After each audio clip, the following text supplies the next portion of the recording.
allowing individuals with an adjusted gross income of less than $20,000. Some of those who are at the lowest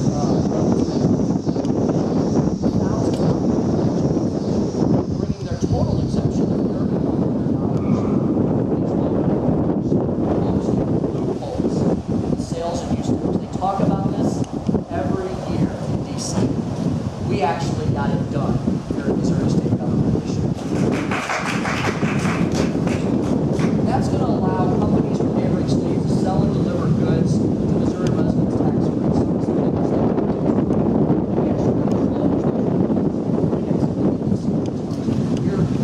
Another item is the streamlined sales tax. The governor promoted, and now he doesn't like that portion. No, high taxes, and this has been proven. If you look around the country, if you look at the map of the United States and see what states, look at the graphs. Where are the jobs leaving? Where are the jobs going to? High tax states, high tax cities, like Detroit, which just declared bankruptcy, like several cities in California, which just declared bankruptcy, results in declines in revenue, losses of population, losses of businesses, and losses of jobs. We've seen this already in our state. We're stuck in neutral. We've done a great job this pro jobs, pro business legislation, but we've got a governor, an executive, who is not leading by our example. He's going to measures, which is causing us to remain neutral. We've lost 24,000 jobs already during the Nixon administration, a total of over 115,000 jobs over the course of this recession. If we continue down this path, revenue's going to go up. And the things that the governor is talking about, like education, like social services, like mental health, needs to be doing nothing, and those items in our budget will truly be put at risk.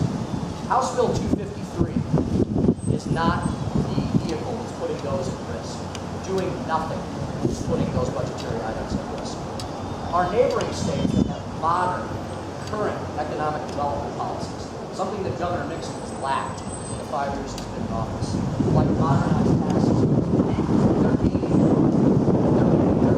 taxes. The national study just came out this June.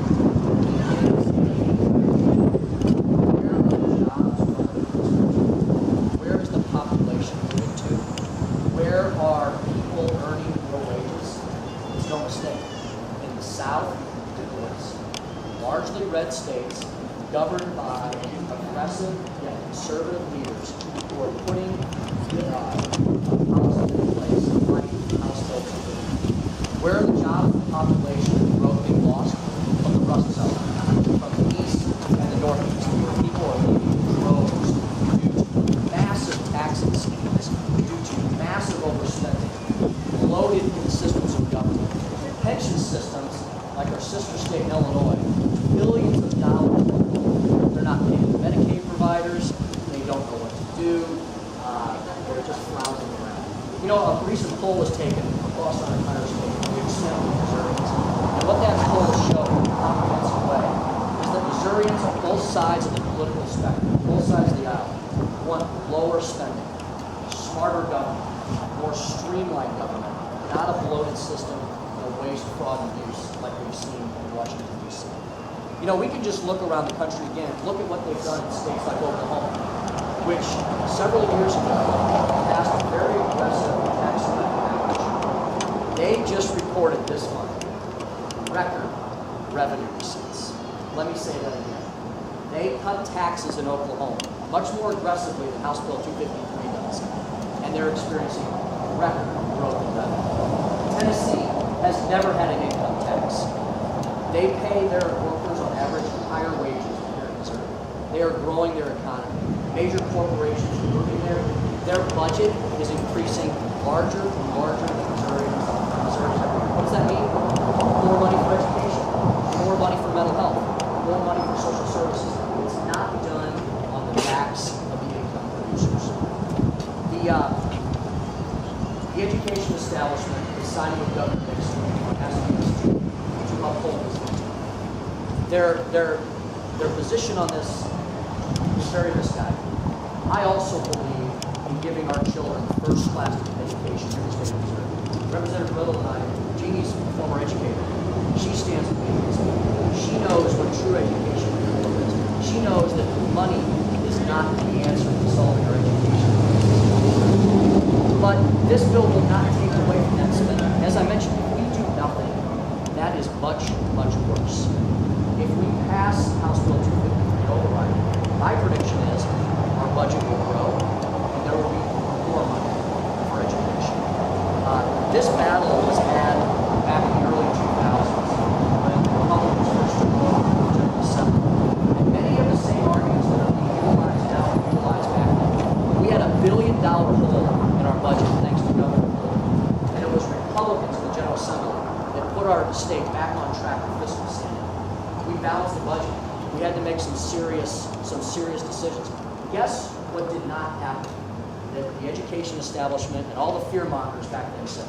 They said there would be less money for education. There's more money for education in our budget now than ever before in our state's history. They said we would have to raise taxes. We haven't raised taxes. We've cut taxes and held the line on taxes over the last 2 years. They said that our budget would shrink overall. Folks, we just passed the largest ever state budget in our state's history. All the fear mongering back then was wrong because these folks do not understand basic economics. Lowering the tax burden on job creators, families, and small business owners drives economic growth, provides more economic freedom, and provides more opportunity for all Missourians. And that's why I want to thank Representative Riddle for standing with me strongly on this override. You know, finally, we did have 3 Democrats who bravely crossed the line, the party line, back in April. Representative Ed Schieffer, Jeff Florida, and Steve Hodges. And I would urge all of us to not only contact local representatives, local Republicans, and senators, but I'll take help from either side of the aisle. Ask these representatives, will you continue to stand with the taxpayers, with the job creators, with Missouri's families, farmers, and small businesses? Or will you stand with Governor Nixon, who wants to defy the will of what I believe is a supermajority of Missourians, who wants to grow government, increase spending, and who thinks that he knows best how to spend your money and not you? You know, simply put, House Bill 253 is going to provide an opportunity for Missouri to grow our economy and to add more money into our education system and to help all Missourians rise to the top. We can choose to follow the example of states like Texas, Oklahoma, Tennessee, and Kansas, who are growing and improving, or we can look the other way to Illinois, California, look to cities, failed cities like Detroit, and we can follow that example. I encourage all of you to encourage our legislators. Thanks for having me.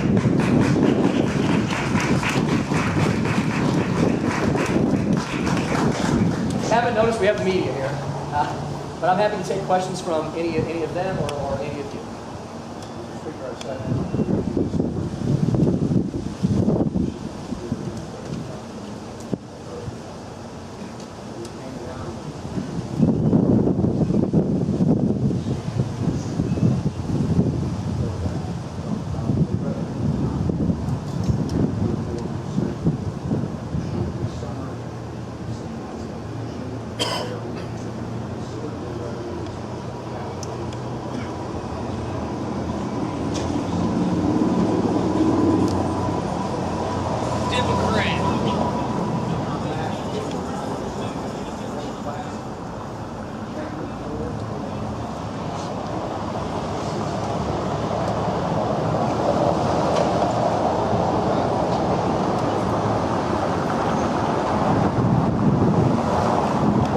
You asked that question because my good friend Jim Moody, he was wrong a decade ago.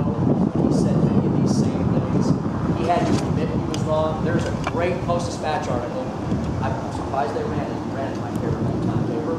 But there's a great Post-Dispatch article. Jim Moody was quoted where he had to admit he was wrong back in 2000. And folks, I'm sorry, but a decade later he hasn't gained much economic sense because he's going to be proven wrong again. Jim Moody and others like him predicted that many of the things that former budget chairman Carl Bearden had to do back in the early 2000s when they inherited that $1 billion hole from government holding, the things that they were going to do, he's back then, Jim Moody said, it's going to cause a catastrophe in the budget, it's going to be the end of money for public education as we know it, the world's going to come to an end. What happened? Revenues in our state steadily have gone up over the last 10 years. The only thing that caused them to dip below a massive recession, we weathered very well, frankly. We weathered it well. Not out of those yet. National economy, the world economy affects a lot of what we do here. We're holding our own really well. I'm going to simply disagree with Jim Moody's numbers. He was wrong a decade ago. He's wrong now. The governor is also creating a lot of this crisis. Folks, one thing that I wish the media would report more on is how much surplus revenue we have right now versus a year ago. We are well over $400 billion ahead of where we were this time last year. And every month to month, you see rises and falls, but generally over the last 12 months, it's an upward trajectory. What has the governor done? He's created a straw man by at the very beginning of the fiscal year, when there was no reason to do so. We just started the fiscal year. Jay Nixon pretends he has some magical crystal ball and that he's going to withhold over $400 million from our state treasury for cuts that don't need to be made right now because he's trying to scare Missourians into not supporting a very smart, very wise, very cautious, but very needed tax cut for all of us.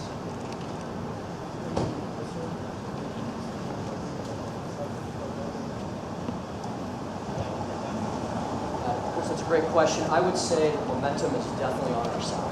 You know, a few weeks ago, the focus was on everything but what I thought would be the most important priority in our state, which is why I drew some attention to it. Not a lot of attention.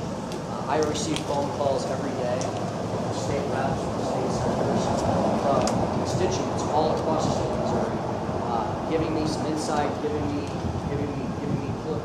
courage. Giving me inspiration, telling me about what they're doing in their home districts. I think we're going to we have a very good policy. Discuss all 29 bills that the government vetoed. I think the longest discussion we'll probably had on this one, I see the momentum on our side, and I think this is something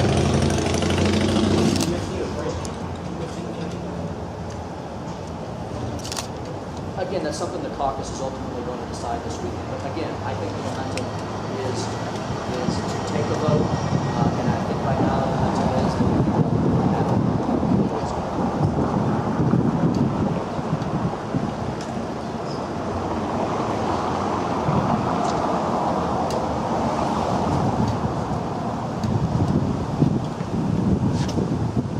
I think the momentum, Eli, is from folks who are actually going to have to vote on this bill. This is a very simple bill. You either in favor of putting more money back into the pockets of taxpayers, or you're with governors. I don't know many of my members of my caucus that would stand with Governor Nixon ultimately on any important pivotal issue. This is one of those decisive issues. Republicans, conservatives, common sense conservatives in this state, who have supplied the momentum for this supermajority legislature, they want fiscal restraint. They support reducing tax payments.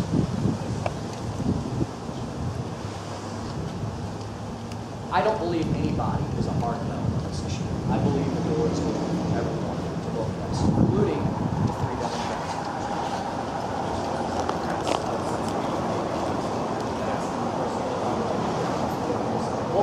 Well, as you all know, I have a very long friendship with Representative Jeff Rorta. And I personally call Representative Rorta, and we do talk frequently. And in fact, I should give Representative Rorta some kudos on another bill that he's helping me override the government on. That's the Joe Run. And Representative Rorta is going to be instrumental, I believe, in Democrats for a true jobs-creating bill for Southeast Missouri, the Joe Run. We talked about House Bill 253 as well. And Representative Rorta said that he hasn't completely made up his mind. And he has not exactly decided which way he's going to vote. He's going to keep his powder dry and continue to think.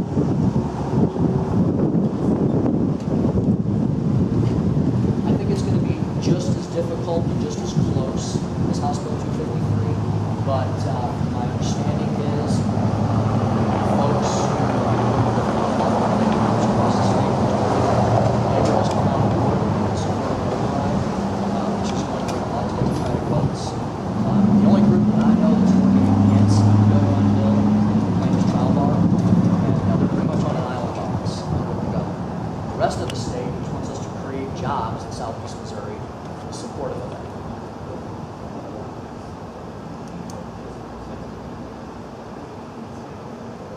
You know, I analyzed the numbers on that, and I believe that bill was unanimous in the House, nearly 150 votes. The vote in the Senate was 28 to 4. Members of our caucus who supported that bill have spoken with many of the child abuse advocates. They are absolutely supportive also. That bill is a little more global in scale that's being described. There's actually some very good criminal justice reforms in that bill, and I think that bill is right for me to run as well.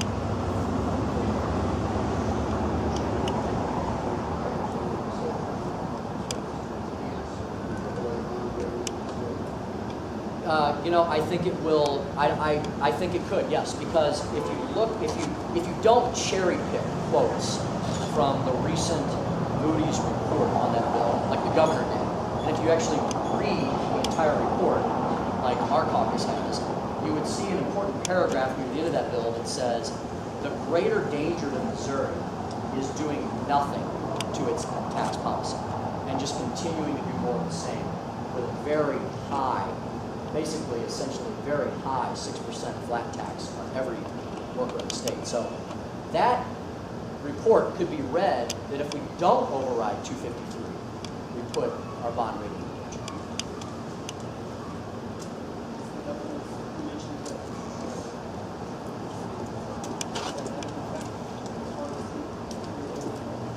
I think it's had a negative effect because his message has changed every single week during the summer. And I think it's historic that we have a governor that's wasted an entire summer working against one bill. And that bill is to put more money back in the pocket of taxpayers, job creators, Missouri's families, farmers, and small businesses. The entire summer. I have to ask the governor, instead of wasting 3 to 4 months and thousands of gallons of jet fuel, and thousands of dollars of taxpayer funds driving around in his big fancy SUVs that he has. He has a whole crew of SUVs, and he has now a fleet of 2 or 3 airplanes. Instead of doing all that, Governor, what is your plan for economic growth in the state? What is your job creation? What is your plan for the education crisis that we're having currently in Kansas City and St. Louis? We have this school transfer issue. That's a huge crisis that's affecting millions of Missourians, literally. What's your plan for that? Governor, what is your plan for energy? We're right here in Callaway County, close to we're close to a lot of a little energy producing plant. Governor, what is your plan for energy? Our energy infrastructure is failing nationally, and we've got to take some action in Missouri as well. And having a good strong energy infrastructure will create jobs as well. I hear absolute silence from the governor on job creation, on education issues, and on energy. Instead, he's wasted the entire summer driving and flying around the state, campaigning like President Obama, always campaigning against a very common sense bill that puts more money back in the pockets of Missourians.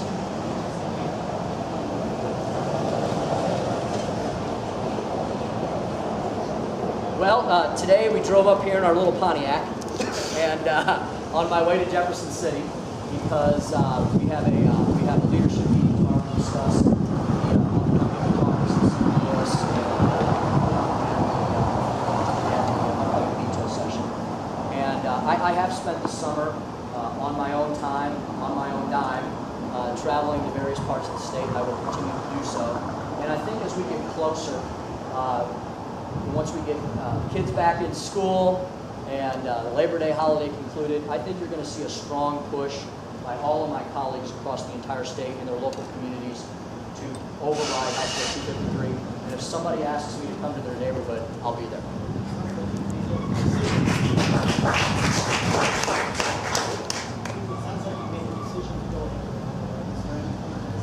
Well, as I've said, the momentum is there, but on every single bill, all 29 bills that the governor vetoed, we can talk about his misguided overrides, and I can give you a reason as to why they're misguided on all 29 bills. But we're going to have the sponsors rise and discuss the bill, discuss the reasons for the override that were given, and then talk about whether we want to move. If there, I will need, if I cannot rely on any Democratic support for any bills, I will need every single member of my caucus